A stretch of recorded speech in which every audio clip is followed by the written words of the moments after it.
Courtroom. Court calls the case People versus Thomas Styron.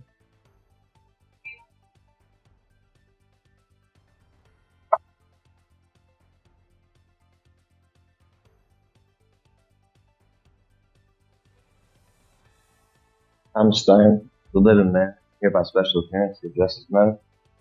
I'm sorry? So I'm Thomas Styron, the living man, not Thomas George Styron, the entity you know me as, or I don't know. That's why I'm on the papers. I'm not. All right. Thank you. You wish to be represented by an attorney, sir? No, I'm here to address the appropriate persona. All right. I do have to advise, so you're going to represent, you need to stand in the middle of the podium where he's telling you to stand. Now. Mr. Allen. You don't want to cooperate and handle things. He wanted you in the middle of the podium where you're supposed to be. If you don't want to be there, then say no. I'm telling you now to do it. If you want me to stand close to the mic, no problem. Sir, you want to play a game with me? Not today. Mr. Allen, take him. We'll bring him back out when he wants to cooperate.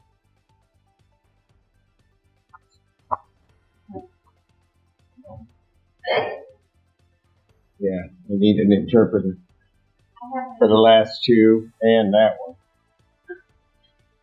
Ask for the interpreter. Yes, is it for the last few cases? Yeah, that one we'll swear in. I am Tariq Maratari Kade, the executive of the Tariq Maratari Kade Living Trust and the registered owner of the Tariq Maratari Kade ex-relation owner to Iman Wilson Estate. Great. So you are appearing here without an attorney. I do have to advise you that you are charged with the offense of fleeing and eluding in the third degree under the Motor Vehicle Code. That is a felony punishable by up to 5 years incarceration and/or a $1,000 fine plus court cost. Additionally, the Secretary of State could suspend your driving privileges for up to a year. Do you understand that, sir? I comprehend. Do you understand? I comprehend. The court has to further advise you that if you wish to be represented by counsel, the court will ensure that counsel will be appointed to represent you in this matter, and that you would have counsel if you could not afford to hire counsel yourself. I also wish to advise you that the court would be treating you the same as it would the people in this case. There are certain dangers to representing yourself in this matter, in that you will be required to abide by the Michigan court rule, Michigan rules of evidence, and all of the cases and statutory requirements. Do you understand that? I do not. You do not. What is it about that you do not understand? It's against my religion to adhere or to assimilate to any statutory. Sir, I'm not asking anything about your religion. It is irrelevant. I am indicating that in this proceeding, you will be required to abide by the rules of this court. Do you understand that? I'm having a hard time understanding why or how religion doesn't play a role. How what? How religion does not play a role. Religion does not play a role in what I do or what this court does. There are certain rules of this court established by the legislature and the Michigan Supreme Court regarding how these particular proceedings will be conducted. These proceedings will be conducted in accord with those rules. Do you understand that? Well, according to the American Declaration on the Rights of Indigenous Peoples, as well as the international or the United Nations Declaration on the Rights of Indigenous Peoples, the state and the governments should. Sir, you have no authority for what you're about to state, because what you're about to state is incorrect. Oh, I am an indigenous person. No, Sir, what you're about to state is incorrect.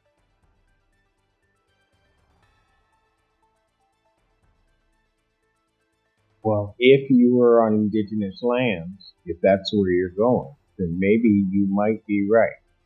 As it stands right now, this proceeding is not on indigenous land. well, that's a matter of perspective, sir. It is, and the only perspective that's going to matter on that is mine. We are not on indigenous lands, subject to indigenous or tribal rules. Is We there a are law? subject to the rules of the Michigan Supreme Court as they are promulgated, both in terms of procedure and evidence. Do you understand that that's what's happening, sir? I do not. What is it that you do not understand? I don't understand.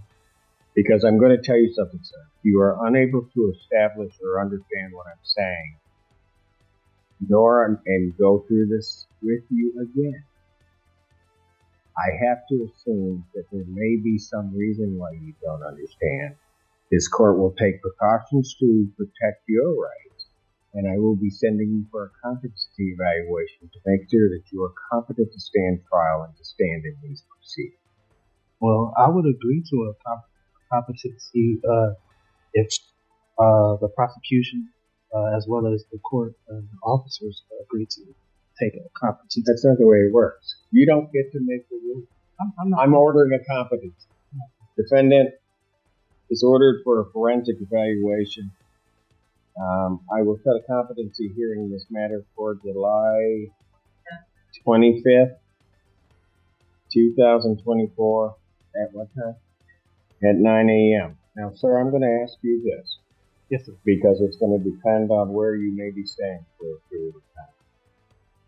If they send you information as to when you have your forensic interview, yes, sir.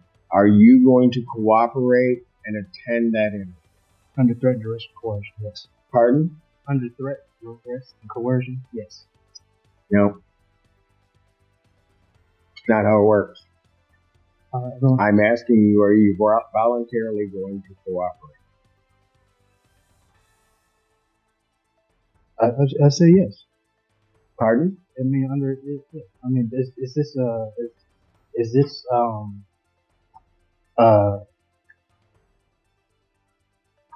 what are, excuse me,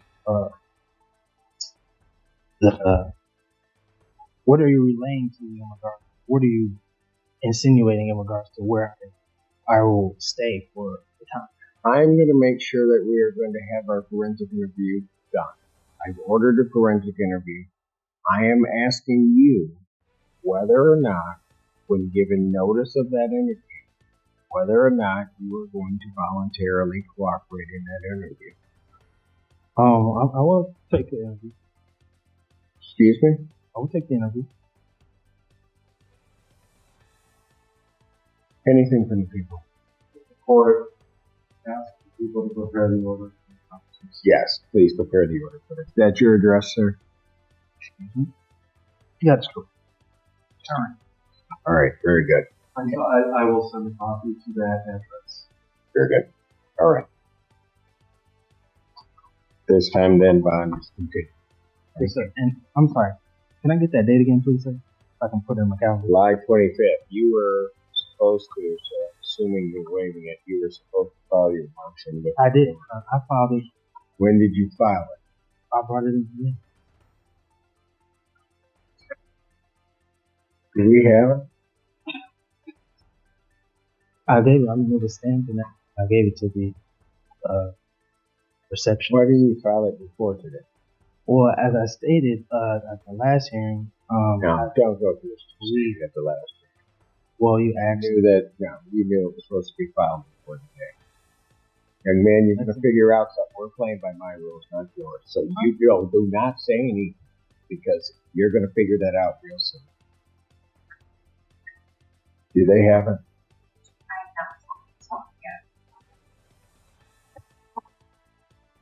Since I'm sending in for a competency, I can't hear his motion to do that. So I won't hear his motion at this time. You'll have to refile it timely. he's determined to be competent. So I'll have his bond continue. He can go. What? I didn't get the last part that you said. The bond continued and what? I said you can go. Oh.